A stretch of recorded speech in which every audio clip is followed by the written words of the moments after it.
What's shaking, everybody? My name is Ross Mandell, and what a treat I have for you guys today. We are on the road. We are in Miami. That's right. I don't know what all you suckers out there are doing, freezing your asses off up north, out west. We are here at the agency with a very, very special young man. Not so young anymore. His name is Malki Kawa, first round management. He is a brilliant sports agent, maybe the top dog. The up and we like to talk about the come up. This guy is still on the come up after 10 years. Malki, thank you, bro. It's so great to see you, my man. Good to see you too. I mean, it's good to be seen, by the way. I went unseen for about 10 years. I know. So where are we in Miami? Why do I feel like when you were away, you had like Wall Street classes inside the pen? I actually taught the stock market. I had the #1 class in every place I went. And one particular camp that I was, the warden showed up. All the cops would come, standing room only, taking notes. I had some guys on the outside telling to buy Bitcoin at 3,000. Hey, I have a feeling that some people's commissaries went through the roof dealing with you. Well, I certainly never had problems getting commissary. I'm just going to say that. Yeah, I'm sure. Not going to say too much more, but what a treat it is. I met this young man. When did we meet? You remember? You don't forget anything. 2000. Beginning of the journey. Marcus Aurelio. 2009, 2010. Thiago Alves. It was before I was arrested. Yeah. Right? It was before. You're right before. Yeah. And we were building a fight league, right? With Dan Lambert, Don King. Remember those guys? We're taking all the meetings with everybody. The who's who in the business. We were doing that. Correct. We identified the growth, the potential growth of the MMA business. Correct. The UFC. Yeah. Boxing. We saw. Do you remember that meeting with Don King? That was a great meeting, by the way. Oh, dude, that was a great meeting. Don was one of the most difficult human beings. Yeah, he is. Tell the story. We walked into Prime Ocean. Was it Prime Ocean or was it Ocean Prime? What's it called? I forget now. This place in Boca was not bad. I remember there. Beautiful steakhouse. Yeah, it was great. And I remember him walking in through the door, and the whole restaurant went. Holy shit, that's Don King. And I remember walking right behind him, and it was kind of almost uncomfortable because literally the whole entire spot stopped and just turned and looked at us as we walked in.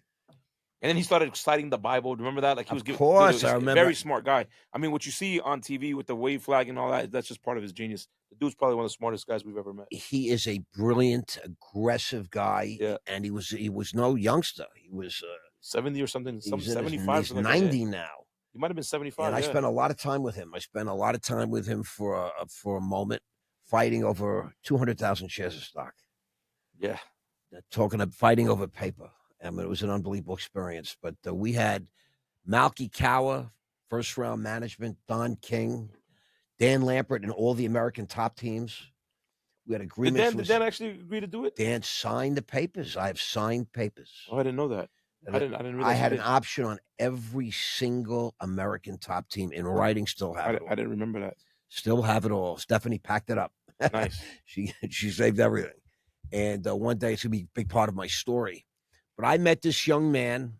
I was starting to train a little bit and hanging out in American top team. And someone said to me, "Who is this young man? Who is this guy?"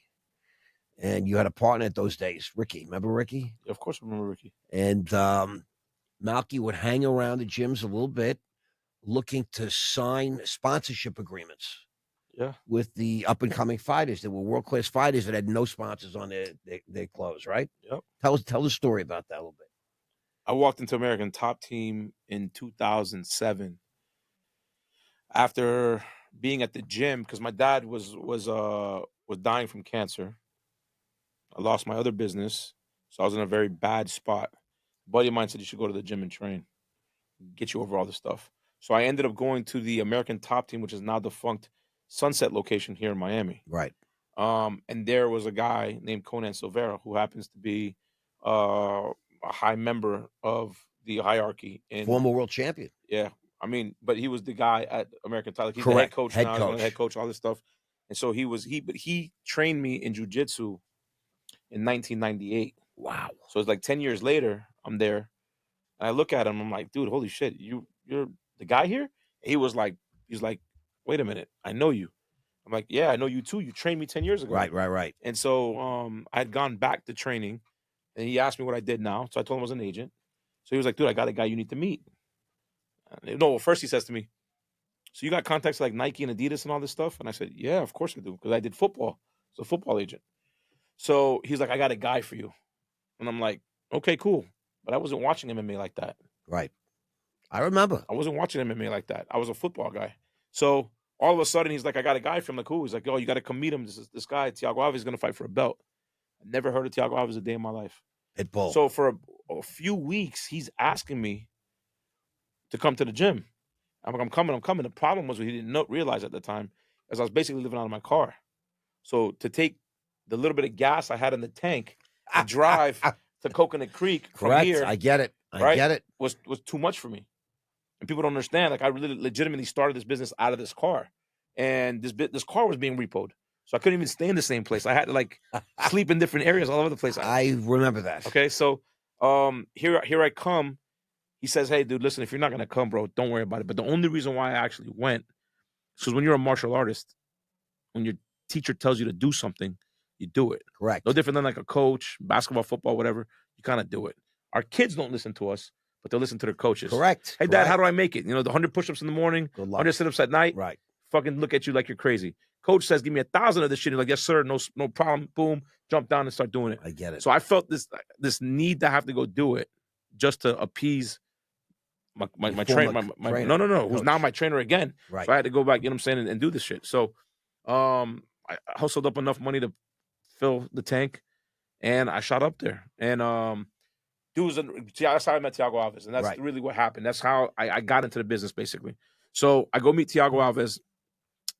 He comes up to me. Remember his trainer, Benke? Yeah, fucking the mad scientist, wild man, fucking the craziest dude in the world. Benke, Thiago, shaking, baby. Yeah, Thiago was his fucking, what do you call it, like a science project and shit. Oh yeah, and you know what I mean, and almost killed him and shit like that. Turned out pretty well. Yeah, well, no, he turned out pretty well, but he almost killed him a couple of times along the line. Right. So anyway, fucking, I meet with Thiago. He walks up to me. He says, "Hey, I got these. Listen, they're talking great about you, mind you. There was nothing great about me at that moment. Okay, right. He's a great guy. Don't no, great guy for sure. No, great guy for sure. But as far as like business wise at that moment, all right.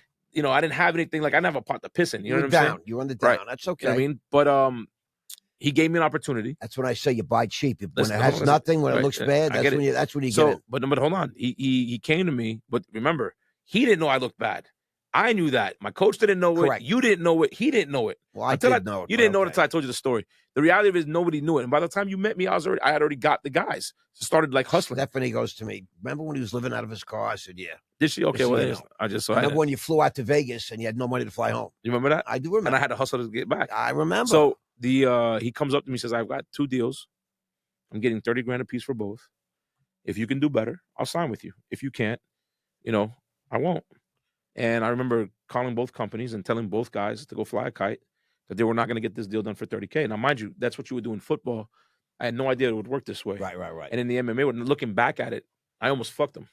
Correct. Because 30 grand at that time was a lot of money. For MMA was a lot of money. Crazy money. But for an athlete, it was just so small. Stupid. I'm like, you guys are fucking this kid. I can't believe you, blah, blah, blah. But the representation was so bad back then that they would take 30K and 10K and 5K. Oh, my God. And it was just terrible.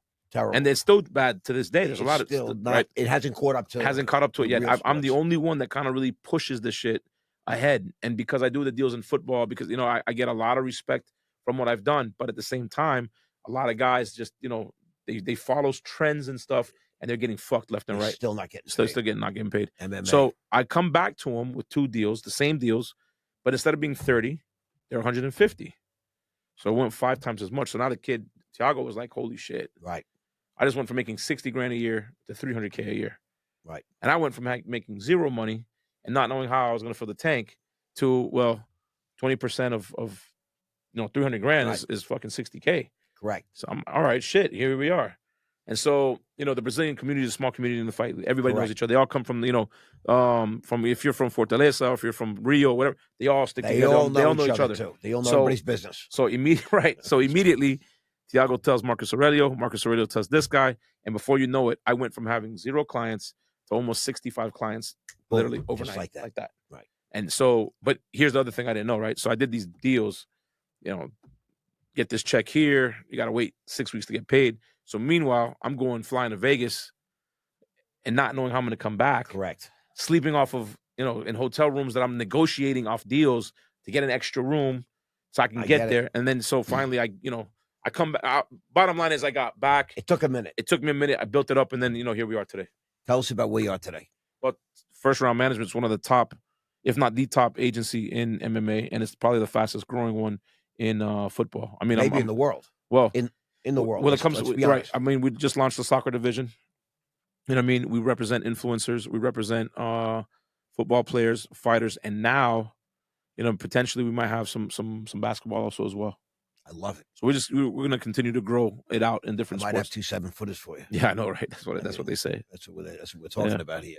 So first, you're in many countries. I mean, I see. Yeah, it's worldwide. I mean, dude, we're Canada, U.S., Russia, Middle East, everywhere where the UFC, PFL, a lot of these different organizations. Everybody follows fighting. Fighting is worldwide. Everybody wants to know who's the best. Yeah, who's the toughest? Who's the strongest? Who's the Isn't it warrior? crazy? Isn't it crazy how 15 years ago when we first started this, they still had not even been approved in all 50 states? It was crazy. Remember that? I remember when it was only approved in like 6 states. Well, that was in the very, very beginning. The very beginning. Which was probably 2000, like in the 2001, 2002, 2003. But you fast forward 5 years, unbelievable. Right? And then it's like, it started to grow. And, you got to think, dude, there's a lot of milestones that the UFC and the fight game has had. Of course. Remember getting New York was such a big deal. Right. And then 08, 09. Yeah, and then they get approved. It took years. When they got the Fox deal, that was a big deal. Correct. When I got the Jon Jones Nike deal. Correct. That helped open up the Reebok deal, and it started to make this thing very. I remember the Jon Jones signing. Yeah, remember I had you flew up to New York. You came to my house and said we had a great weekend, and I said, "Did you get it signed?" And you said, "No." He ducked me, and I said, "Well, you got to go right back." I did, and you flew right back. Yeah, and he said to you, "Listen, anybody that would do something like that is worth representing me." 100%. Well, no, but he didn't sign. He didn't sign with me there though. He made me wait almost 8 months to sign. Yeah, he made me wait 8 months to sign. I mean, he literally put me through the ringer for 8 months because he had a lot of people that had stolen from him at that point. He had managers that, God bless them, good dudes, but didn't really understand the management business. And he was looking for stuff. And I tell him the truth. Right. And when you tell guys the truth, sometimes they don't want to hear it. They don't want to hear it. He wanted a Nike deal right off the rip. I'm like, dog, you're not getting one. You got to go win the title. You got to defend the title. You got to grow a little bit. Make a name for yourself. And then you'll get the Nike deal. And then there was a guy that popped out of the woodworks that said he worked for Nike, that his wife was the daughter of Phil Knight. Or not Phil Knight, the CEO's daughter at the time. That there was I guess the CEO had a stepdaughter or an adopted daughter, something to that effect. Right. This guy was married to her.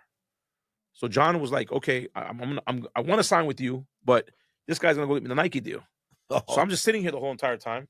Like, what do you want me to do now? Like, I can't even do anything until you. Right. So then I booked all these deals, but I'm waiting for the circle jerk to finish, and this finally came to a headway because he had a fight 2 weeks out. I said, guy, I've got 6 figures, over 6. I mean, you got to remember, today 6 figures for Jon Jones is not happening, but 15 years ago, oh my God, huge money. Massive. So he's looking at like, wait a minute. But his biggest problem was the guys that he was working with would do the deals, and then they would never get collected on. So it was like, oh, I got you 10,000 on this patch. Right. Where's the money? But there was no contract, It's nothing. like a Don King deal. So, well, I don't know. So the point is, they would do this, and then all of a sudden, no money. So here I come. I'm like, dude, I got you this money. It was over 6 figures for 1 or 2 placements on the shorts. And he was like, bullshit. I'm never gonna get paid. Right. I'm like, yeah, you are. Guaranteed. I got the contract. Right. I don't think he understood in like what position I was. You always executed contracts. I remember 100%. I remember calling you and you're like staying up all night doing contracts. Yeah, one thing for sure was I always did a contract with everything I did. Right. And the only way I'd ever do anything that was verbal is if it was somebody that I had already done business with and I trusted enough to know it. I got it. At that point, if I did that and it didn't go through, I paid it out of my own pocket. I never let the guys. I love that. On my mistake, I never let anybody. Explain to the world what you said about getting their name on the shorts. Because people don't understand that business. So sponsorship back then was the guy had shorts, the ass and the crotch were the most correct, desirable. No Diddy. You know what I'm saying? No funny stuff. No Diddy. What do you call it? Parties. Part on the fighters, male or female. So if I had a company and I wanted to have my company attached seen on TV, let's say, seen on pay-per-view of millions of people. The ass was the The biggest real logo estate. would go right on the ass. Right on the ass or right on the or crotch. right in the crotch. Correct. And you would charge me. 100%. Okay. Charge Fighters you. got paid for that. Correct. 1,000%. And what does the agent get? Something like 20%? Mhm. 20%. And so let's just say it was Monster truck. Monster the let's just say it was energy Evian. drink, Let's say Evian. So let's say or Evian. Evian. Let's say Evian put a patch on your shorts for 20 grand. Could be Red Bull. Could be anybody. Could be anybody. ketones. Could be anybody. Ketones, baby. Let me just tell you, I took a shot of this ketone IQ. It's the real thing. It tastes like shit. Tastes like shit. shit. You know it's good then. Tastes like shit, but it's good. You know it's got to be everybody good. upstairs in the office swears by that. All this stuff that tastes great doesn't do. And by the way, worthless. they sponsor Jon Jones. Tell us about it. No, I'm just saying that they're Jon Jones is going to sponsor this ketone he IQ loves product. it. He loves it. I think they're going to. They're in talks. Could be a big deal. He has a deal. What am I saying? Big deal. It's a massive deal. Massive deal. But Ketone, it's a phenomenal company. It's you heard about it here first. Listen, they're behind. You know, the ketone IQ. From what they're telling me, this ketone stuff is similar to Adderall. Adderall. Similar to it. Like it helps you get focus, brain clarity. Okay. It keeps the fog away from it. Relieves brain fog. Yeah, that's what I'm saying. It keeps all that shit away, right? So from what the way they've told it to me, the way they described it to me, because, you know, I don't smoke, I don't drink, I don't do any Adderall, none of that stuff. Have you ever had Adderall? I'm like, I have. But you have. I have. It's methamphetamine. Well, they asked me. Pure speed. Listen, well, they asked me, have you ever done Adderall? And I said, no, I've never done it. No. So this is like doing Adderall is what they tell me. I go, well, why in the hell would I want to do it? They go, well, it's not Adderall, right? It's healthy and it's good for you. And I'm like, you just described this shit as Adderall, and now you're telling me it's fucking healthy and good for you. Well, ultimately, the guys up here take it, and they're like, boom. So I took it one day. And once you get past the taste, which tastes like shit. Right. It's actually, it makes you focus. I drink Red Bull, Diet Red Bull, and I'm a big fan. Okay. But your brother has got a beautiful brother, Abe Kawa. I know Abraham since he's a kid. I mean, he says, you got to stop with the Red Bull. You got to move to the ketone. So I'm trying both. Did he just give you this right now? Is this your first time touching this product? Yes. Oh, yeah, dude. So I'm very excited. It's actually, listen, you know, no disrespect to Red Bull. You know, you guys need to fucking call me back so I can get that deal done. I want to get done. But it's way healthier. That's what he said. That's what he said. It's way healthier. I'm gonna get back to everybody with my report. Trying them both. But I love it. Back to your point though, if ketone was gonna go on your shorts, yep, we would have struck a deal, whether it's a long-term one or just for that fight. Right. And they would have paid you for that, and then I would have collected a commission. Back in those days, like $5,000 was a good amount of money. I wouldn't do deals for that unless it was like a low-level fighter. When you first started, yeah. I didn't even do that. No, really? I didn't. No, Thiago's deals were all. Thiago was his fighter of the year. Right, but you got to understand, I started right off the rip and got him at 150. Crazy. It was unheard of. Dude, I was pulling Anderson Silva numbers at that time. Right. He fought George St. Pierre for the title, UFC 100. Right, he lost. And that was the weekend that I couldn't make it because I was indicted that week. Dude, I didn't realize that's how far back it went. July of 2009, I got indicted. Yeah, that's right. Yeah. Now that you said that, I remember. That's exactly what happened. I was supposed to go out there to Vegas with Don King. And then you called me and you said, I got a problem. I got a problem. You got a problem. I got a fucking problem. Yeah. And I got indicted in July of 2009. You know what's crazy about all that is that it's funny because, see, today I'm wearing a beige shirt. 15 years ago. Listen, I'm wearing a beige shirt, right? The reason why I wore it is because my son picked it out. He goes in the closet and says, Daddy, wear this. This is the first time I actually wear it. I don't fucking care for these colors. I always wear black. Yeah. And the funny thing is, I don't know if you remember that. You used to always wear a black T-shirt. Always. Blue jeans. Correct. And some fucking Gucci loafers or some shit like that. Prada guy. Well, I was a Gucci guy. Yeah. Still am, right? Like and to this day, I always wear black shirts, blue jeans, or some black pants, and some pair of sneakers. Or that's exactly what I'm wearing. Well, I mean, you're not necessarily. You're wearing a button up now. I don't know what the fuck you're doing. It's a Lucky brand, and it's black. I have like 4 of them. No, but I mean, back then we used to wear regular black t-shirts. So I'm saying to you is it was funny that how like I don't know if you know this or not, but the amount of stuff you told me helped shape a lot of the things that I do in business today. Thank you so much. You know what I'm saying? Like it was a lot of like little, and it was funny though. The funny thing is I'm way heavier than I was back then. You put on a few pounds. But listen. If you remember when you met me, I was heavy. You are. No, because I lost a lot of weight. I had lost a lot of weight because young, of the you were built. Right, I was different. I was lifting weights. I was doing all that stuff. Right. Yeah. But then I had gained some weight, and I remember you telling me, dude. Right. We were getting fit. The spots that I go to in New York, you could never get in looking like that. Right. It's true. I was like, fuck you. You know what I'm saying? I was like sitting there, but after that day, I'll never forget it. I hit the gym hard. Got a little bit muscular, big shoulders, big traps, all the shit. I was like fucking looking around like that. And I said, damn, you're right. Because then after that, everywhere we would go, I just walk up to whatever chick that was working in the front, talk some shit to her. You did. And then we'd get in anywhere we wanted to here in Miami. And then I was like, damn, you're right. The black T-shirt, the fuck. I mean, I had switched up my whole style. Yeah, no, you look back great. At that point. Great. You had a little more hair. I did.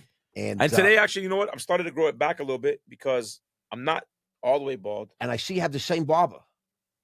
Yeah. Remember that guy? He was the barbershop. Somebody told me you bought the barbershop. I didn't buy no barbershop. Just opened this one. Oh, okay. I didn't open no barbershop. I got the fucking Willie still. Willie. Yeah, is that funny? I remember that. Yeah. Now, I remember you going through sort of a really rough divorce. I never was married back then. Were you never married? No. Baby mama? No, it was baby mama. But it was very tough. rough. But it was all at the same. It was all before. All hit you at the same time. With no, remember business. at 07. Right. First day of 07, That's when we I broke met up. You in 07. We broke up, and then all that other business that I had, the real estate stuff and all that was down the drain. It all hit you at once. One time, then my dad got sick. So every time I started to clear something, the next thing came up, and it just kept on going. It was 08 when you and I really, now I remember we met in 08. It was right after my dad died. Correct. Right after my dad died.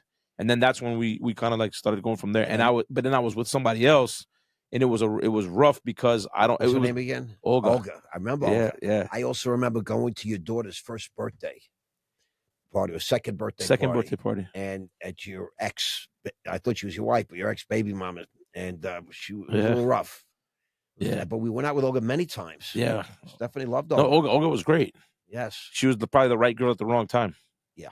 Remember that lesson you taught me? Yes. There's remember that lesson you taught me? Plenty of that in my life. The one thing I will say to you is that at that time, there was a lot of there's a lot of nuggets that you fucking actually said that taught me a lot of shit. You remember you would tell me, you taught me about emotions. As weird as that sounds, do you remember that lesson or no? Vaguely. Yeah, you don't remember. Say for the camera. Say for the camera. Make me look good. There was a time. I remember we used to hang out a lot, probably almost every day. Every other day we would hang out a lot. Yes, we spent a lot of time together. Right, and we would go do a bunch of different shit together, a bunch of meetings, business deals, things of that nature, and we would just talk about different things. Correct. And I remember always talking to you about fucking Olga or a breakup or some shit going on with my kid's mom. Yeah, and then you would tell me like, dude, you understand that emotions don't pay bills, right? And I was like, yeah. I mean, like, you know, it's funny because when you say something like that, it's as simple as emotions don't pay bills. Well, I think we all know emotions don't pay bills, right? We pay bills and emotions don't do it. But what you were trying to tell me is it's like you're letting shit bother you that has no business bothering you. And I'm like, dude, the fuck out of here. If your wife, you know what I mean, left with your two kids and wouldn't let your two kids see, I'm sure you're going to be upset too. But I remember you calming it down and you're saying, listen to me. Everything you feel is okay to feel. You have the right to feel disrespected. You have the right to feel angry, upset, but you don't have the right to ruin everyone's life around you over some shit you feel. Wow. If you ask my guys upstairs, I tell them all the time, motherfuckers, you guys, emotions don't pay bills. Correct. You feel bad? Cool. But you don't got the right to make me feel bad, bitch. Go back in your fucking corner, leave me the fuck. I mean, literally, I swear to God, that lesson was taught by you, and I've never forgotten it till this day. Till this day, I sit here and I still remember that. And so when people come to me all emotional, all fucking bent out of shape, the first thing I tell them is, hey, listen, you have every right to feel what you're feeling. Just not today. No. You can feel it. Right. No. Right. Don't act on it. But you just don't have the right to go, like, you can feel. It's okay to feel like you want to kill somebody. It is. But it's not okay to go get the gun and actually go do it. No, you know, I always say like this, you know, feelings, everybody has their feelings and they have the right to them. No one can ever tell you don't feel this way. Right, 100%. In fact, I feel a certain way, and you know what? That's my privilege, and sometimes it's my curse. Mm-hmm. You know what I mean? I feel what I feel. But I can't control sometimes how I feel, but I can control how I react. That's the point. You were like a little bit of a wild man. Back then I was. Yes. Well, but you remember, you go into a 7-Eleven to get a soda, and next thing you know, you're getting arrested. I wasn't getting arrested because he disrespected you. Well, right. You were very hot. Very hot. Correct. Real quick to react. Very short fuse. But you know, I had I didn't realize, like, you know, listen, I'm not I got a mom that's mentally ill, right? I know. Okay, I so know, everybody I knows know. that. I tell people that. I'm ashamed of it. It is what it is. No, And yet to this day, though, I don't like. Oh, I'm depressed. You don't got time to feel all that. Like that. That's just bullshit to me. You get what I'm saying? I do understand. But when you're one of those dudes that's just kind of constantly going, you almost get numb to a lot of the shit that happens. You know what I'm saying? Well, you learn how to handle it. I guess. I mean, I don't know, but back You then, compartmentalize it. You were very raw when I met you. right? Well, back You were then, raw. right? Wild. Back then, I think that. Well, no, but see, you gotta understand. You can say that, but that's what makes me different from everybody. I'm a very authentic, real person. You are very authentic. Still the same guy. You are very real, very loud, authentic. outspoken. Say what's on my mind. You're not gonna like it. It's the way I feel. It's the truth. I'm not trying to hurt nobody. It is what it is. You don't like it, I'm not your guy. It's as simple as that. I say that all the time. A lot of people come to me and ask me about you. A lot of people, sometimes they say, listen, I got to go speak to this guy, Malki Kawa, for First Round Management. I understand that you were in his life and you were friends, all that. Could you put in a good word? And I, often have said, I wish I could. Right. But in order for me to go, because I consider you a true friend. Right. I have love in my heart for you. Same. And if you remember, you live in your car, but I never treated you that way. No, you didn't. I treated you like a partner, like an equal. No, I actually felt like you were trying your best to allow me to experience some of the things that you experienced in life, the success that you experienced in life. I really believe that. I felt like it's true. And I was there. And by the way, I literally was driving from here to there, back and forth, doing whatever errand, whatever thing I had to do, because I wanted to make sure I earned whatever I was getting. I didn't want it to be a handout. I was very much like that. And when you went away, I was like, oh fuck, dude. I gotta figure this out now. You're a genuine stud. Yeah. I'll never forget when I was sitting with somebody. I'm gonna say it, his name was Dan Lambert. Mm-hmm. American top team, well-known guy, attorneys, grandfather invented timeshare business. And we wanted him in this particular deal you were doing. We had this league with Don. And I explained to him who the shareholders. I explained he's a very smart guy. Showed him all the structure, and he said, "Why this guy Malki? I don't think." And I said, "Damn, watch, this guy's a stud. This guy's a star. He's got all the potential in the world. I believe he's going to." Well, what's funny? He's going to earn everything. I think Dan hated me at the time. He disliked you. No, he hated me. Well, you were trying to steal his people a little bit. But see, that's inaccurate because he trains people. He's not an He doesn't agent. even train anybody. Well, he owns the gym to train people. Gym right. Them. Correct.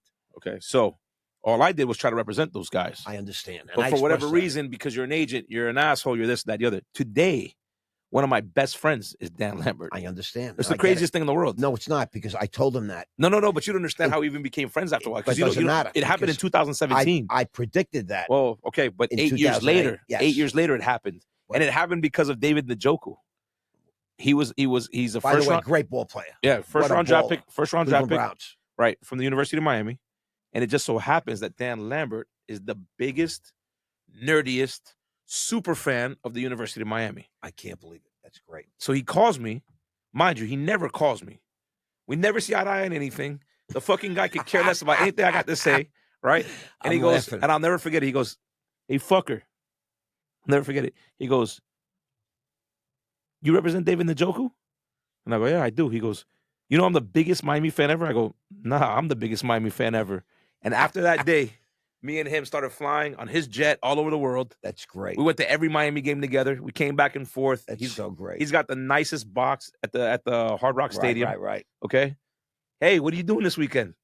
Nothing. What's up? He goes, "Want to come to the game?" Sure. Before you knew it, every Saturday I was with Dan Lambert. It's crazy. Every Saturday, I dude. didn't know any of this. Literally, we would fly back and like, "Hey, I'm going to Virginia." So I'll never forget the first time we were going somewhere. There was a game, I think it was at Duke. And he goes, "You want to go to Duke next week?" Sure, no problem. Now, you got to also remember now, Dan's the owner of the biggest team in the world. Probably the greatest team to ever live. You know what I'm saying? Like, I mean, this guy's got champions in every organization, multiple champions. Team? American top team. I'm saying, like, it's the best team. You know what I mean? It's a training. Of all time. But it's a facility, but it's the best one, right? And maybe in the world. in the world for sure. It's the best one in the whole world, and it's here in Coconut Creek, Florida, in South Florida, right? And so I'm an agent. This guy is like a big Miami fan, and I'm also a football agent. So I'm like, hold on a second, let's do something here. I'm just like, I want to make sure, like, I'm cool with him. You know what I mean? Like, we stay cool. So every time he would call me to go to a game, I might have plans. Doesn't And matter. I was like, oh, yeah, let's do it. So Right. one day he calls me. He says, hey, you want to go to Duke next week? And I said, yeah, let's do it. He said, all right, cool. That's it. Hung up the phone. All right, I'm going to Duke. That's at Duke. So I called him back like 2 days before. I said, hey, can you give me the itinerary of what flights you're on so I can try to jump on the same flights as you? He started laughing. He goes, don't worry about it. We'll take my plane. I go, huh? I had no idea. Right. Nobody in MMA makes money. What the fuck? You got your own plane. I knew he had his like business Massive from before. business. Right. Well, I had no idea. Right. So I didn't know you didn't know. we're going on the plane. So now you got to understand, dude. Right. So I'm an agent. These kids want to see shit like this. So I'm fucking air FRMing it everywhere. Look at air FRM. Look at air FRM. Look at me, right? Boom. Jump on a plane with them.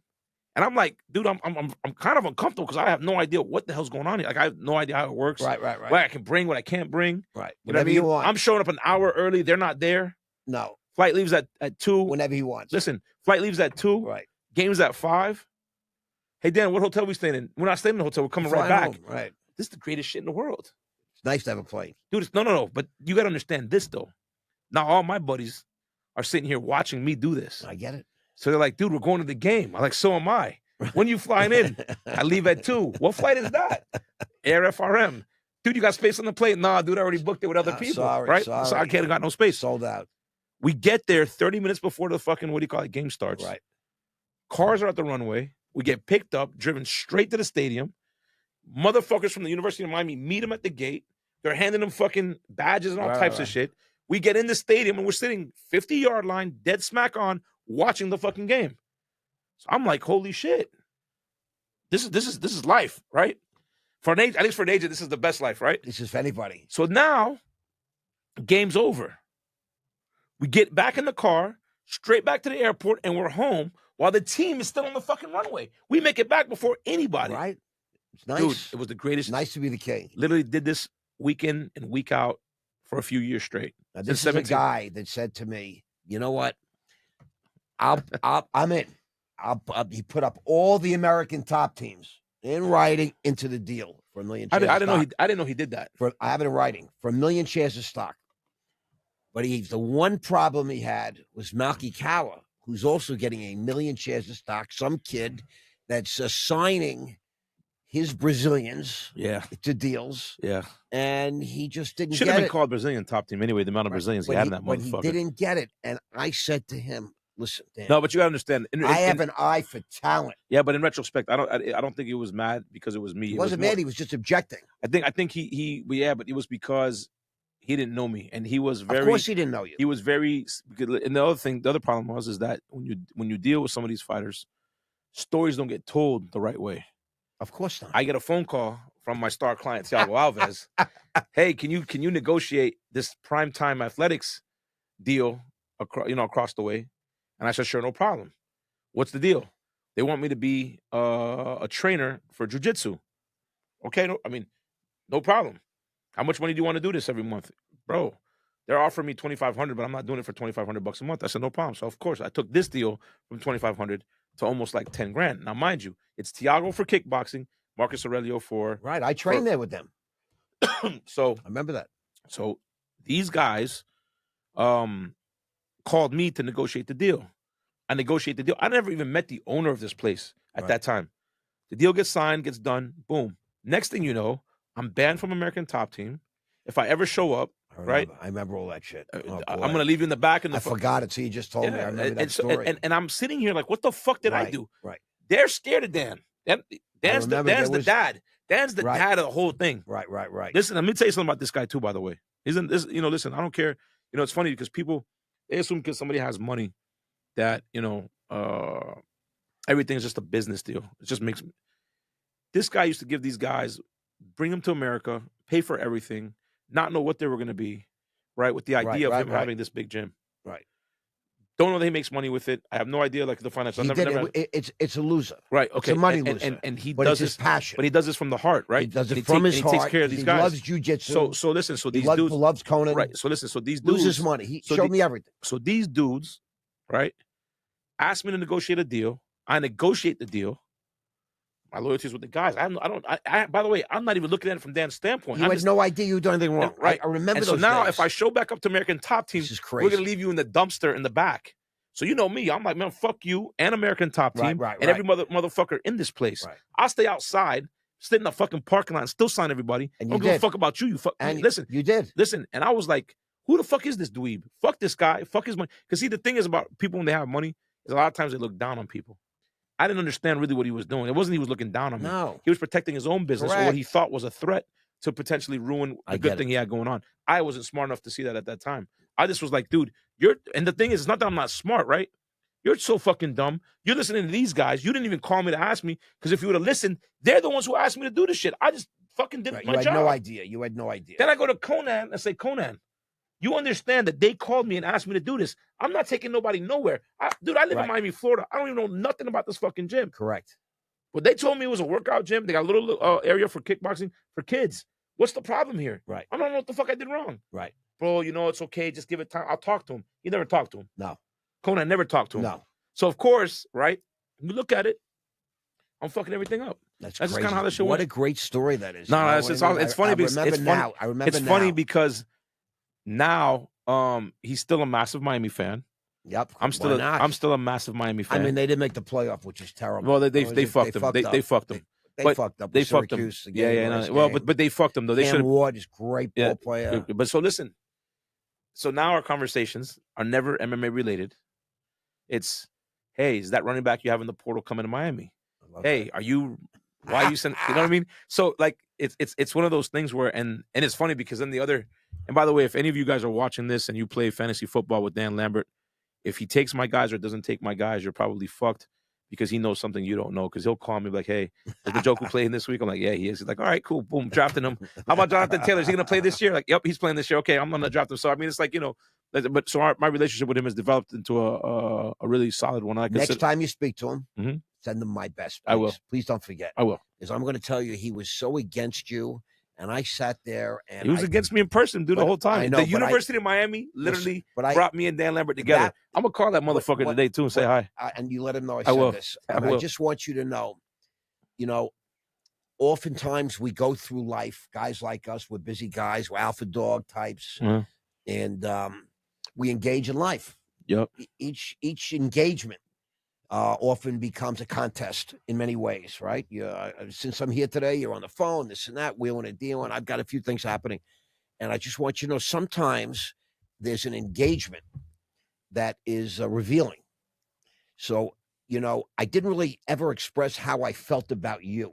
Mm-hmm. Stephanie used to say, what's going on with this guy? Who's this guy? He comes to my house, this and that. He bought my daughter her first bicycle. Yeah. Remember that, bro? Yeah. Meant a lot. To this day, she tells that story. But I just want you to know. So I'm in Dan Lambert's office. Very cool spot.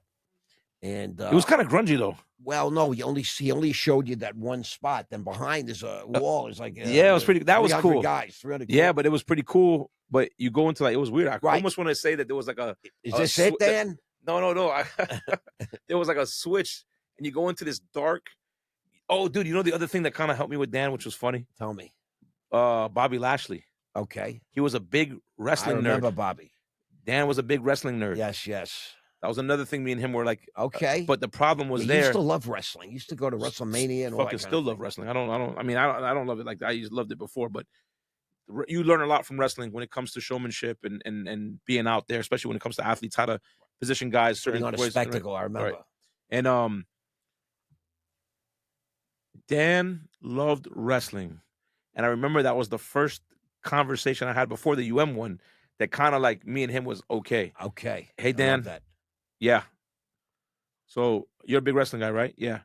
I got a guy named Bobby Lashley. I love Bobby Lashley. Okay. Can I bring him to the, oh, sure. Come to my office. Cool. So, you know what I mean? Brought him to the office. I got you. And I'll never forget it. I'm sitting there. He's sitting here. And he's just the whole time like talking to Bobby Lashley. Right. And I'd say something. He just kind of look at me and be like, why are you saying that? Like I'm talking to Bobby Lashley right now. He's a fan. Dude, it was just funny shit, right? So I'm just very like, funny. So I'm saying, but funny, the best part about all that is, do you remember did we not get into the conversation wrestling that day when we went to go see him and he opens up the thing and brings out old 1930s or 1950 wrestling belts? I forgot. Listen, right? I've been through a few things in the last 10 years. You're right. He brings out all these belts. Correct. And that was kind of how. I remember now. Yeah. I remember now. That was, so listen, if anybody's out there trying to get to Dan Lambert's heart, It's either A, you're a fighter, B, you're a wrestler, or C, you're a cane. That's it. All the other shit, he doesn't give a fuck about. Correct. He doesn't give a fuck about it. He is a wonderful guy. One time, I wanted to do something completely unrelated to all these different things, and he said, "Oh, I know these, but just use my name."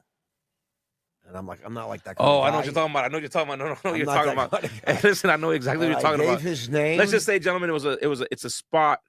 If you know Dan, if you know Ross, they used to visit certain places. Relax. No, I'm relaxed. I'm just saying. And if you drop Dan's name, you got taken. Dan's name really matters. Yeah, he's a real guy. Yeah.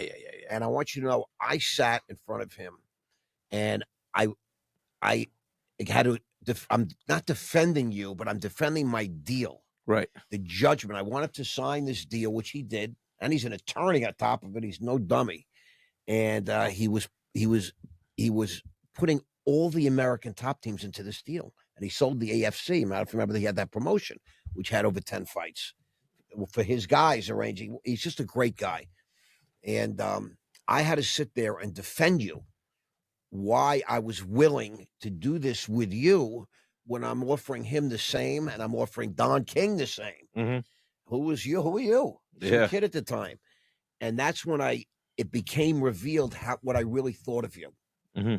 Because I never really expressed it out loud. Right. And now here I am, I have to defend it verbally to an attorney. Right. And I'm doing in the middle of doing what I thought was really a multi-million-dollar deal. And I said, look, this guy is going to be a force, believe me. And all the things that ended up happening with you, good things, mm-hmm. Your marriage, your baby, mm-hmm. the house, your business, the growth of the business, the bringing Abe in, mm-hmm. bringing your cousin in. You provided for all these different people. Mm-hmm. And to me, those are all really good things. 100%. Because you were always about family. Yeah, 100%. You used to talk about your mom, you used to talk about your dad. And I feel really, really great. Dan, I was right, bro. And I didn't know about wrestling, and I had no idea about the Canes. Dude, he's a massive Canes fan, bro. Listen, my daughter just applied to the University of Miami. If you said law school, if I called Dan right now and said, Dan, I need $100,000 for a heart transplant. Fuck off. Go die. This is probably what he would say to anybody, right? But if I called him and said, hey, Dan, I need $100,000 to donate to the University of Miami, he's 200. Here you go. You know what I'm saying? No problem. To bring some wrestler to Miami. Some shit like that. You never know. Like, that's the thing. But no, he's a great guy. He's a great guy, and he's actually become a great friend also. And then a lot of, what's crazy about him is that he's actually very, very, very smart when it comes to sports, athletics, people, all this stuff. And I mean, I'm happy for him, bro, because he's like, but now we don't travel as much anymore. I hate to travel, and he hates it now. Well, I get it. Because when this year's UM team was like supposed to win it all. So I'm thinking, all right, we're gonna hit the road again. So I call him. Look great. They look great. I said, I watch every Dan, game. I said, watch Dan, every game. Are we going to the games? He's like, nah, I'm not gonna go. I go, what? He's like, Mark, I don't want to travel no more. I go, been there, done that, right? I get it. I understand. Dude, imagine that guy's been to every major fight all across the world, Japan, China, Saudi Arabia. He's been everywhere, bro. Everywhere, dude. It's like, and imagine when you have 300 fighters at your facility, training week in, week out. Right. How do you go to one without going to the other one? And then this guy, and then that guy, and then this guy, and then that guy. Right? So he's got to go. So now the easiest way to get out of that is, hey, I'm not going to any of you guys' fights anymore. I'm going to stay home. So unless it's something that's like really big or mega, mega deal. It's got to be something special to him, like whether it's a guy that's like, been there for a long time. I get it. Or, I understand. Or national championship game. Right. Well, if we win the national championship game, I promise you, hey, national championship, you ready to go? Yeah. Dude, he would have. It would have paid whatever. He'd have paid whatever. 100%. Pay whatever. What is Malki Kawa all about today? What's shaking, baby? What's going on? Bro, it's the same old stuff, man. I'm just what's it all about? Growing the business. Okay. Family. Tell me about the dirty boxing business. Well, yet? that's the promotion also. Yep. You know what I mean? Yep. Launching that. I just took it over. I love that. We did the first show. Mike Perry, he's a killer. He's the best. It's funny because I co-founded Gamebred Fighting Championship, Anthony Pettis' Fighting Championship, and then here I am now doing my third one with Mike Perry. And it's funny because you can't really do this with everybody. It's one of these things where it just has to fit. I get it. And so when we did the Gamebred I Fighting get it. Championship, I said, bro, bare knuckle MMA, that's got Masvidal. Because Masvidal was doing bare knuckle MMA before anybody was doing bare knuckle MMA. If you think about it, backyard fighting, all that stuff. 100%. You know what I'm saying? And then Mike Perry's doing the bare knuckle stuff, King of Violence, all this other shit. So I'm like, but here's the problem, the sports, the fight game has gotten so watered down. It's hard to get up for it.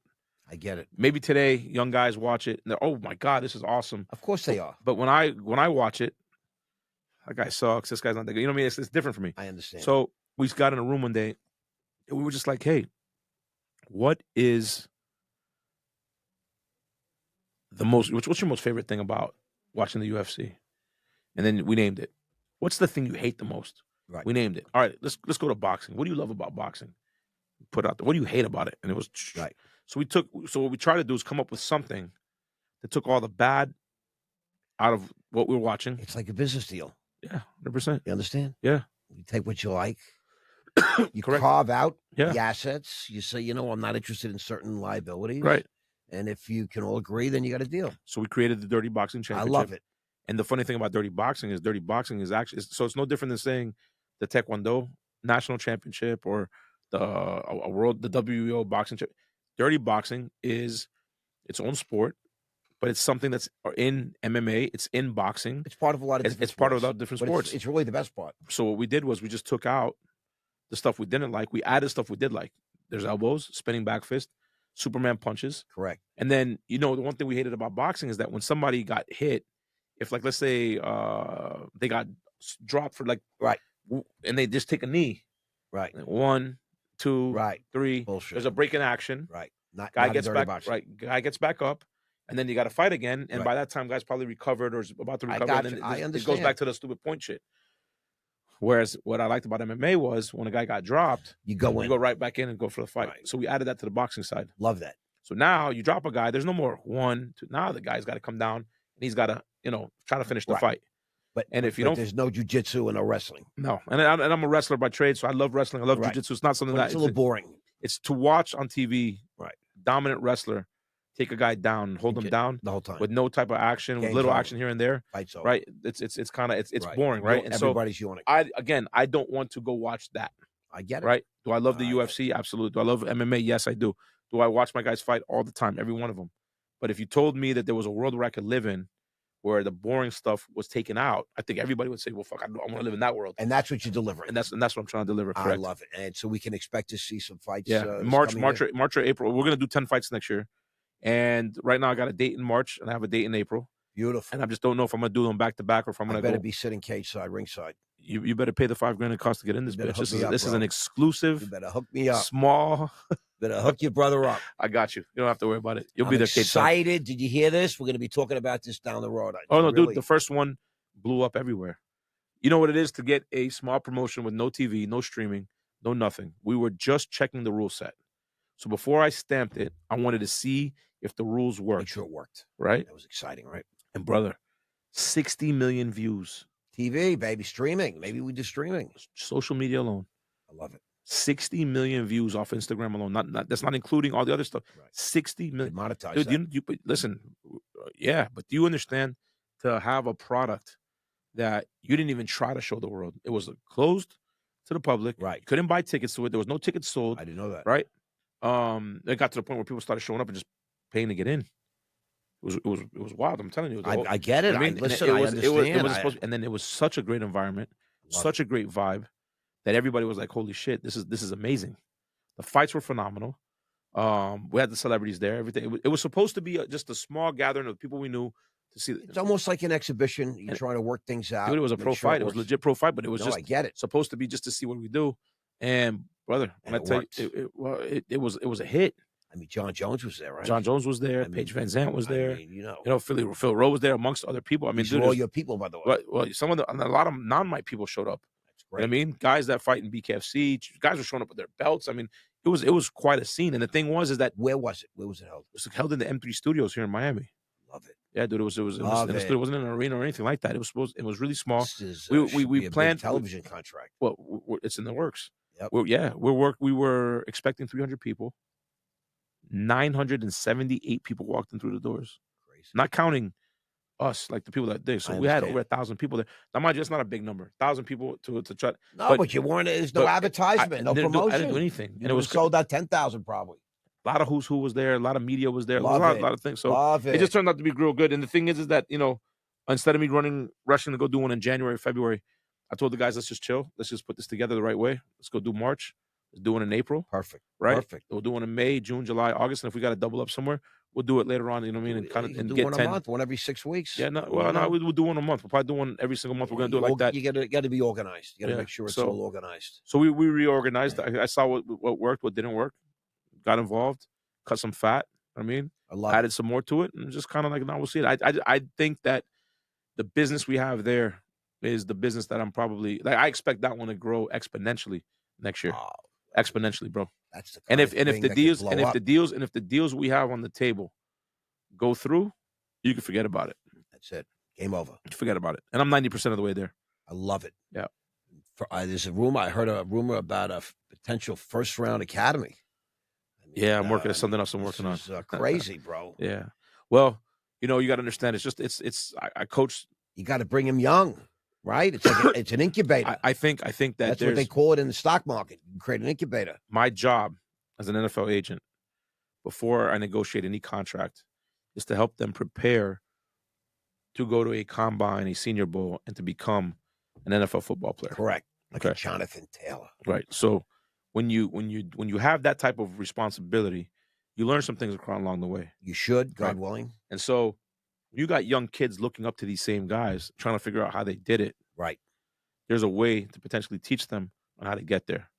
You also see what's going on in schools nowadays. You see how bad the education system is, and you look at it and you say, from a business perspective, is there something there that I can do better based on my relationships, based on my expertise? Can I create an academy for football, for baseball, for soccer, for, you know what I mean? And I'm not reinventing the wheel. They're already out there. But down here in South Florida, there isn't really a lot. You know what I mean? It's stunning to me. And this is the hotbed of athletes when it comes to right NFL. Now. It's the hotbed for families and finance, for political. I mean, Trump and no, I get it. But a lot of people are moving here. But what I'm saying to you is, before everybody moved here, the most valuable real estate for recruiting of athletes in the entire United States, in the entire world, was Palm Beach, Broward, and Dade County. And there's no sports academy per se. IMG was IMG's in Tampa. Armpit. Right, and you're right, it's up there. You'd have to go live there to go there. Correct. But if you think about what they're doing, they created a system where you go to school, you train, you go to school, you train. You sleep there, you eat there, they feed you, they train you. So now you're a high school kid, one of the top kids in the country, let's say. It costs $85,000 to go there. Can you imagine? Okay. Most kids go on scholarships, some have to pay. Right. You're getting elite training, elite food, elite everything, and you get schooling. And those are where your high 4-star, high 5-star players are going. Right. And they're winning the state championships, they're winning national championships, they're doing all this stuff. And so when you look at that, you say, well, man, if it was me and my kid was a top prospect, I wouldn't want to send him to Tampa away. I see my kid when he comes home from school. Me too. So then how do you supplant that, right? And by the way, if you and I wanted to go recreate IMG today, that would cost us probably close to $500 million. Well, if you really wanted to recreate the whole experience, but today there are existing platforms that can be. I'm talking about the real estate. Much less money. I'm talking about the real estate. You're not going to get 20 acres in Miami. Well, no, it's not that. But I mean, they have more than 20 acres. No, what I'm saying is, obviously, right. But the point I'm making is, get 20 acres. You cannot replicate IMG anywhere for less than $500 million. And that's the point. I believe that. And so if you're going to do something, now you have to get creative and figure out what works, what doesn't, and what lane you're in. And that's kind of what I'm looking at. And that's kind of where I'm at right now. I love it. So First Round Academy was birthed because I coached football this year. Yep. As a way to give back to the community. I had a bunch of my kids end up at different virtual schools. Correct. Okay. And they ended up here at First Round Management to get schools. This is the kind of guy he is. And so I sat here and I said to myself, I should probably get one of these schools and let the kids be in school. Correct. Then to get them out of here, I send them to go train. And I'm like, these kids are having an advantage in the 8th grade. Imagine. They go to school, they train, they go home, They eat, they sleep, Sleep in come their back, own bed. then they come back to practice. As I'm saying to myself, wait a minute. And that's where this idea You're comes from. practically already in the business. And that's basically what it is. Practically. I love that. And So yeah, I mean, I learned the business, but without trying to learn the business, if that makes sense. I get it. It happened by all mistake. because you give him back. Really? Listen, so I was wondering, what the heck is this guy doing? I couldn't understand what you were doing. A friend of mine needed to get his kid on a team, and the commissioner at the park was a guy that I went to school with, and he didn't want to put him on the team because the kid didn't look like he could play football. So had that guy answered my phone call or just put him on the team, I never would have coached.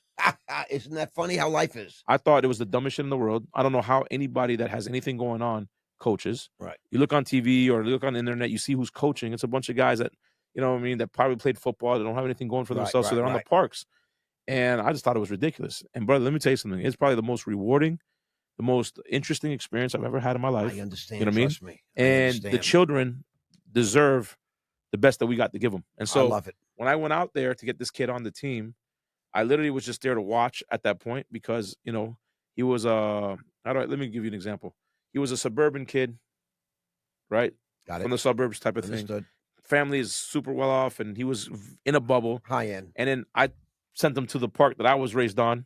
And I said, you know, now you're going to deal with some of the inner city kids. Let me stay here so I can translate for you. Some of the things they're going to tell you. Make sure they don't kill you. Well, I was I'm joking. I'm playing. They could do whatever they wanted to it, but it was more like there's going to be some things getting said you've never heard this in your life.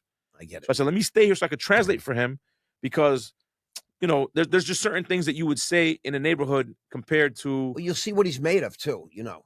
Well, that's the reason why he was there. Right. But I said, let me. This was my recommendation. Let me just stay. Let me witness it. Right. Let me make sure that Dad doesn't get mad at one of the coaches. I got there. It was the opposite. You would think I took him to fucking St. Andrews. I love it. I was shocked. The head coach was a guy that played with me on that same park. So what the fuck's going on here? It's like, look around. They regentrified the neighborhood. Love it. So instead of it being when I played there, I was one of two guys that were not black that were playing. I understand. Okay. I understand. Now it's 70-30 the other way. Wow. So the coach says, Mom, turn around, look around. You think they're gonna let me scream at one of their kids? So immediately, what the fuck? Everybody get fucking down. Give me 10 push-ups. And the next thing you know, the kids loved it. Of course. So I'm walking out the gate to go home, never thinking about coming back. And one of the kids grabs me and says, hey, are you coming back tomorrow? I love it. And I was like, do you want me to come back tomorrow? He's like, yeah. Yeah. Another kid heard it, said, yeah, coach, come back tomorrow. Yeah. They were 11 years old. So I said, okay, cool. So I came back and never left. It's a beautiful story. And that's what happened. And that's really what it was. And that's kind of where that came from. And then as it kept on going, and it's funny because I got into MMA by mistake because I never intended to be an MMA agent. No, I remember telling you that. Conan, fucking go meet this guy. I was just there to train. I said, okay, cool. I go meet the guy. I had no intention of doing it. I mean, I was dodging him for a while. And then finally I went and did it. And then here I am today as an MMA agent. Right. So now here I am now. The MMA guy in Florida. The guy. So now here, right, look at the school business. And it's like I wake up every day thinking about it because, you know, when you got a relationship with God, you sit there and you think about it, you know. All right, buddy, I see you again. You know what I mean? These kids, I never intended to do this. God puts things in your life. So here he is. He offers you these things. Right. So here I am. I have this office. Are you awake? Right? I have all these office. I have this office. And then here comes these kids every day. Everybody's upset. Man, we can't work. Da, da, da. Shut the fuck up. It's my team. You know what I mean? You know, and little by little, I'm like, damn, okay, I get it. I mean, this is the next mistake I'm supposed to go get into. Well, you know, sometimes, you know, listen, the real estate business was like that for me. The sports agent business was like that for me. The MMA side of it was like that for me. Get it. And now First Round Academy is like that for me. Because, you know, I guess people say, well, you know, it's funny because you're telling me that these people were trying to meet me or that they met with me or that we were trying to meet with them. My brother says, yeah, we met with these people 3 years ago. Right. And you told me this was the dumbest thing in the world. And I'm sitting here today saying it's the smartest thing in the world. It could be the smartest thing. And I'm looking at it like, yo, it's crazy. And it's like, you know, by mistake, this whole thing. Well, you know, there are no mistakes in God's world. 100%. But what I'm trying to tell you, in my eyes, I get if you would have told me before you went in, hey, man, one day you're going to be a principal of a school. Right. I don't see you being a principal exactly. Well, you know what I mean. I do. I get You're going to own a school or you're going to be a part of a school. I get it. I would have looked at you and been like, buddy, here you go. Look. Maybe your name is on it. He opened up a big door just now. And I hope you don't mind. I want to, you know, give me an opening. I want to explore this crack in it. This is a big deal. the God word. Yeah, no, super big deal. Now it's a super big deal because some people can't handle it. Some people get offended. There That's are their people that problem. gotta say goodbye. That's their problem. They can say goodbye. That's their problem. They can say goodbye because at the end of They the can day, change the channel. at Exactly. the end of the day, right? I still look at this world, right, as a perfect creation. We might not be perfect as people, but if Right. you're sitting here telling me that it all happened by mistake, I'm still waiting for an explosion to happen right now in front of my face to show me how this mistake works. There are no Because mistakes. there's no mistakes. No mistakes. And if you can't see that there's a creator and that there's somebody out there, and listen, bro, I was a kid that came from 2 immigrant parents from the Middle East. That if you ever watched You Don't Mess with the Zohan, I love that. okay, that's kind of how my life was. You know what I'm saying? I do. I get it 100%. We brushed our teeth with hummus. We ate hummus with everything. I went to school. Kids picked on me because I ate hummus instead of fucking peanut butter and jelly. I understand. I mean, and then to like get to a point where you're like, okay, you bring your brother in, you bring your cousin in, you bring this one in. You know what I mean? I never planned it this way. I have work ethic. I have some intelligence. I get it, right? My mom and dad raised a good dude. Great. But there's no way in the world that I could sit here and tell you with a straight face that as a kid, I woke up and said, you're going to be Jerry Maguire. That never happened. Can you imagine? Could it? You are Jerry Maguire. By the way, right. But what I'm saying to you is, you're going to be a real estate guy. No, I'm not. I have no interest in it. You're going to be an owner of a school. You're going to be coaching kids. You're going to be all this. No, fucking I'm not. I'm like, that's not what I wanted to do. What did you want to do? I wanted to be a lawyer. Did you? Dude, my dad and my mom were always, because you see how I talk? Yes. I'm always selling something. So they figured I should be a lawyer. But I hate always arguing. So I hate the writing. I hate all that shit. Like if it was just arguing, going in there, like just litigating, Right. Bro, I wouldn't be doing it. I'd be litigating. Listen, it's actually fun for me to litigate. I get it. But to be in, school. No, school Case part's law. It's writing the briefs and all that shit. I had no interest in doing it. To get through that part to get. And then the crazy part about it, look how crazy it is though. In my industry, 90% of everybody is an attorney. He's an attorney. I'm the only one that's not. Every time I step in a room with sports agents, I'm one of few that's not an attorney. You get what I'm coming from? And it's weird. I look back, I look around, and I say, all right, God, I got you. I see what you're doing here. You know what I mean? It's like I get it. So you have a strong belief in God. Very strong. Okay. Very strong belief. Always or just No, always, bro. Always. But as I got older, it's like, when you get older, you start to wonder and you start to doubt. You know what's crazy? I actually say this. So I watch a lot of the guys that have converted to becoming Muslim fighters that were Christians before, people that were Christians before. And I don't understand what made them do that. Jesus Christ died on the cross. Whether you believe it or not, he did. That's a fact. I think most people believe that. Whether you believe he's the son of God or not, that's on you. But I'm telling you that him and many others could have easily been spared had they just said, that's not the case. I'm not the son of God. He's not the son of God. And people were so moved by the things that he did, right, that they also died worse deaths than Jesus Christ. At the end of the day, dude, that's the guy I'm gonna tend to. But when you have that relationship, like once you start to believe it and you understand it, right, your life changes immediately. At what point, though, would you say in your life did you come to this realization, or did you always have this? I had it since I was a kid, but really, really believed it. It was probably, one time in a dark room where I was like trying to get over all the failure. This was probably around 08, something like around there. Right, 08, 09, in that range. Right. You know what I mean? It's just like all the bad. We were hanging out. It was bad. You were going through a lot of stuff. No, always. But you know what? But when I think back about it. Those are the great times. Dude, but no, it's not even that. Listen, I don't smoke. I don't drink. I don't do drugs. And you never did. I never saw you drink, act out. I've never been in anything that I can sit here and I've never been to prison. I've never done some of the stuff that have happened to others, right? There's so many things that have never happened to me negatively that I can't sit here and tell you that it's bad. So for me, I'm not going to sit here and say that this is something that is, by my design. There's just no way. You know what I mean? I get that 100%. And so that's kind of where it came from. I love it. I think that's a big statement. I noticed, having not seen you or spoke to you for a while, on social media, I saw I would say not an abrupt acknowledgement of God, the Lord. No, it was abrupt. Jesus. But no. I even after Ilya's fight, I went up and I put my chain up on the thing. It was the same exact necklace. Wow, beautiful. I put it up there just like this so the camera could see. Because right before that, Ice Spice or whatever, one of the Spice Girls, put up some upside down cross and started like trying to almost. I remember that. Yeah, and so I came right behind them, right? And that's the thing. And you know, for me, I'm abrupt about it, bro. I don't really care. Like to me, everything about you is abrupt, yeah, but that's the one part that's really abrupt for me. That's the thing that I'm not ashamed of. I don't deny it. At the end of the day, I love about you, bro. It's the day. It's to me. It's like I wish people could find the same peace that I guess I've found. I get it. And I'm saying it so that people can understand. I've always known. I've always believed in Jesus Christ. I've always believed in God. I've always prayed. I've always gone to church. But it was a moment when I was probably emotions don't pay bills, at my lowest. Correct. I'm in a dark room in my apartment because I had a 3-bedroom apartment, one for me, one for my daughter at the time. I remember. And an extra room that was like a guest room. And I was in that room. All the lights were off. It was pitch dark. And I was just talking to God. And at that point is when I started to make the transformation emotionally and intellectually as I've done now. It was after that. It's when I kind of got over my dad's death because I was dealing with that for a long time. I remember that. I got over all the failed relationships. Right, got over that. I understood what it was like to fast. I understood what it was like to actually commit to something. Suffer as well. Suffer. Yeah. You know, and God sent me my wife. I prayed for it.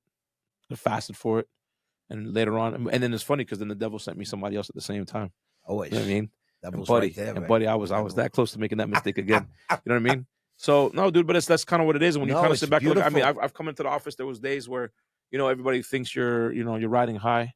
Correct. And you don't know where the next dollar's going to come from. And I got 70 guys that are relying on me, and it just seemed to like I say a prayer, and boom, it was right there the whole time. God is there. Oh, 100%.